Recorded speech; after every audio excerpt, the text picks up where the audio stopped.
Again, Andy with Handy Andy Handyman, Handy Andy on Demand, and welcome back to the gorgeous home of the day. You know, it's funny with me, with the stuff that I do, I see so many beautiful homes, and at least once a day, I'm a little envious. And so these guys are up in Canton, and they've totally carved themselves out a slice of heaven. And the problem with even heaven is you got to maintain it, and then finding people to do it with. And so they brought me out here today. You'll see this walkway off their deck that connects the carriage house with the main house over here. And it was a great idea. Whoever built it, when they put the pressure treated down, it's almost perfectly flat. And so they put fire and ice underlayment for roofing underneath it. But what they didn't realize is that because they didn't back prime or seal the bottom edge of this decking, is dry rotting from below. And then they compounded things by air nailing it, so they had lots of pockets of water areas on the decking itself where the water can pond and absorb into the wood, and then it can't get out. So we're going to replace all of that for them through there, and then we'll actually back prime the wood and seal it, and then we'll have to back stain the edges. My worker's going to drive me nuts on this one, a brown, so you don't see the primer when we nail this stuff all down. Otherwise, I'd be doing them a disservice to replace that thing.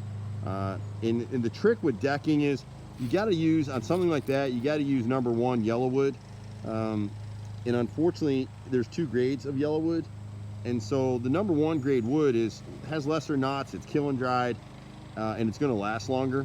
The stuff that you're buying at the local, Home Depot or some of these other stores, it's builder grade wood, and so it's not going to hold up as well, especially in this kind of an application.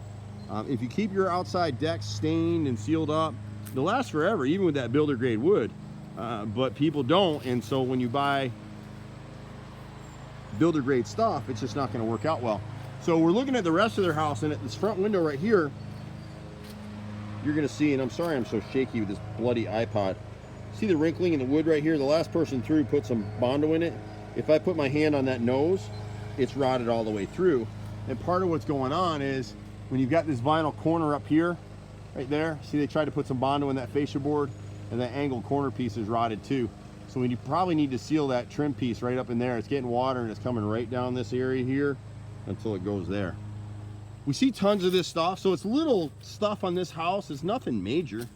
When you come around the left side of the house here, this second window here, again, this is brick mold, and it's similar to another house we looked at today.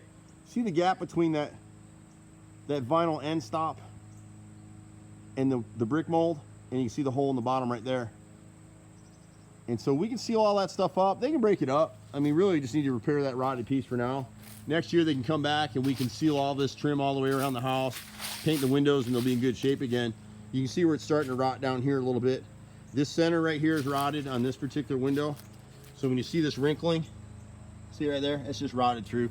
You don't really notice these things. I mean, people work so hard, they come home, they're just getting inside their house. They're not looking around. If you come outside your house twice a year and look around, you'll catch things. It's going to be hard to see it, but the bottom and top sash of this master bath window are both rotted through and need to be replaced as well.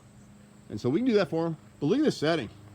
I'm a country boy, really. I was raised in a farm in upstate New York, so I love this kind of stuff. But look at their setting. My guys, this job's going to take longer because my guys are going to be sitting here looking at this stuff. It is what it is. The deck wood, whoever did this, again, they air nailed it, so a lot of these treads are split and really need to be replaced, but they can get another 3 to 5 years out of it. At step 11, which is this one right here, it's splintered all the way, again, from being nailed.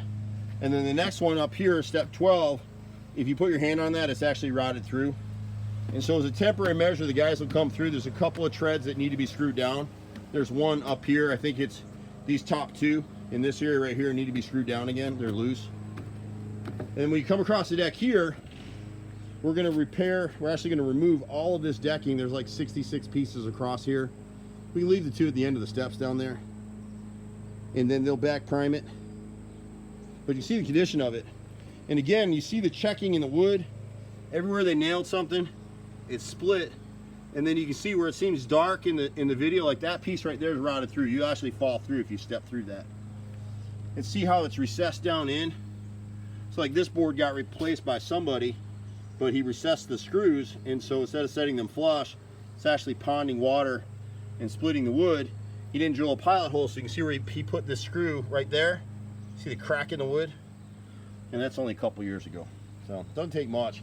But everywhere it ponded, like this board's rotted through. There's a bunch through this field up here. See how rotted this all is up here? This is to the point of it's getting dangerous. So, and the way they did it, they built these posts through underneath. So the guys are, you know, be careful to rip all this up, save the underlayment underneath, back prime the new decking boards, and be done with it. It's too expensive to do it right. What really should have happened here is this walkway should have been raised a little bit and pitched an underlying roof underneath it, and that would have solved the problem. It would have drained left and right. Now the water's just pooling there, and it's dry rotting everything from behind because it can't breathe.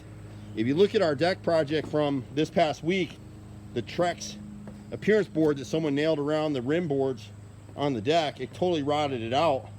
And we told the customer to put it back is not the right way, but you want it for the look. So just plan on having me come back in 10 years and do that repair again. Sometimes we can't fight with something. When something's built, it's too expensive to do it right. I'm doing a lot of this stuff the same way my dad and granddad did it, and they're my great-granddad. So 4 generations of Andes have been doing this stuff. I'm in that truck some days. It's me and my brother and about 30 guys running all over. We do everything except air conditioning and swimming pools. Just be patient. You can catch us at 770-912-2829. Sometimes you can catch me personally at 770-265-9017. And it's funny, you know, a lot of our customers come to us through Home Advisor. If you go to that website right there, they think so much of us that it'll take you right to Home Advisor. A lot of our videos too. But anyway, I'm Andy. See you at the next house. Bye for now.